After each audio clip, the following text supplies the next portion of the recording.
கர்த்தருக்கு ஸ்தோத்திரம்.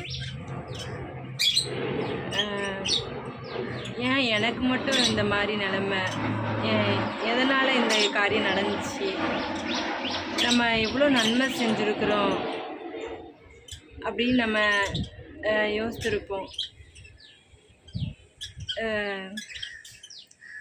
இதை நான் ஆண்டவர் இயேசு கிறிஸ்து நான் எடுத்துக்காட்டாக சொல்கிறேன். இயேசு கிறிஸ்து ராஜாவாக இருந்திருக்கலாம் அந்த பூமியில்.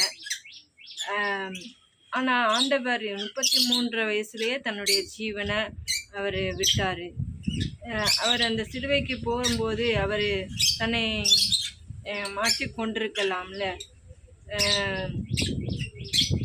அதுலேருந்து சிலுவைக்கு போகாமல் இருந்திருக்கலாம், ஆண்டவரால் முடிஞ்சிருக்கும்.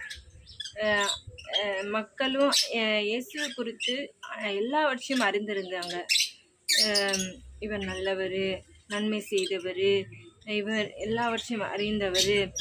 சீஷர்கள்கிட்ட பேசும்பொழுது நான் சிலுவைக்கு போகிறேன்னு தான் சொன்னார். அவர் அறிந்திருந்ததுனால தான் சீஷர்களோட பகிர்ந்து கொள்ள முடிஞ்சிருச்சு.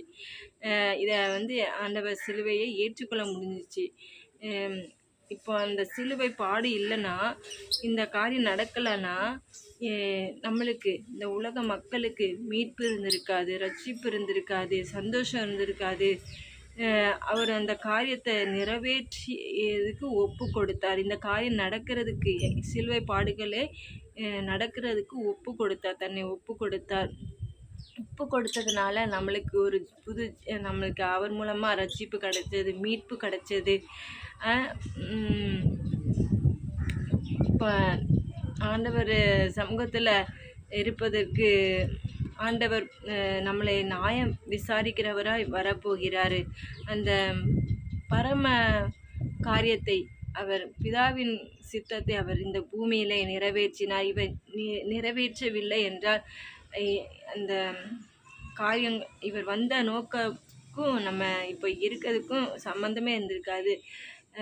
ஆண்டவர் வந்த நோக்கத்தை அவர் நிறைவேற்றுக்காக தன்னுடைய பாடுகளையும் அவர் ஒப்பு கொடுத்தார். இந்த உயர்வை ஆண்டவருக்கும் அந்த உயர்வு கிடச்சிருக்குல்ல. நம்ம அப்பா பிதாவே என்று கூப்பிடக்கூடிய புத்திர சுவகாரத்தின் ஆவியை நம்மளுக்கு தந்திருக்கிறாரு. எவ்வளோ பெரிய உயர்வு ஆண்டவர் அவருக்கு கிடச்சிருக்கு. அவர் ஒரு அப்பாவாக நமக்கு இருக்கிறார். இயேசு கிறிஸ்து அவரிடத்துல சகலத்தையும் நம்ம சொல்ல முடியும். அதனால் சிலுவையில் போகும்பொழுது ஆண்டவருடைய நன்மையான காரியங்கள் எல்லாம் மறக்கப்பட்டுச்சு. ஆனால் அது எல்லாமே அது ஒரு நல்ல காரியத்திற்காக அது நிறைவேற்றப்பட்டது. அதே போல் உங்களுடைய வாழ்க்கையிலையும் இந்த காரியம் நடந்ததுன்னா நீங்கள் அறியணும், இது ஒரு காரியத்தை என் மூலமாக அவர் நிறைவேற்றப் போகிறாரு, ஒரு காரியம் என் மூலமாக நடக்கப் போகிறது என்று நம்ம நினைக்கணும். நம்மளுக்கு ஒரு உயர்வை ஆண்டவர் தரப்போகிறார் என்று நம்ம விசுவாசிக்கணும், நம்பணும். அவர் கொஞ்ச காலம் அந்த பாடுபட்டு அதை சிலுவையை ஏற்றுக்கொண்டு மரித்து இப்போ உயிரோடு நம்மளோட இருக்கிறத நம்மளால் உணர முடியும். இப்போது நீங்கள் ஒரு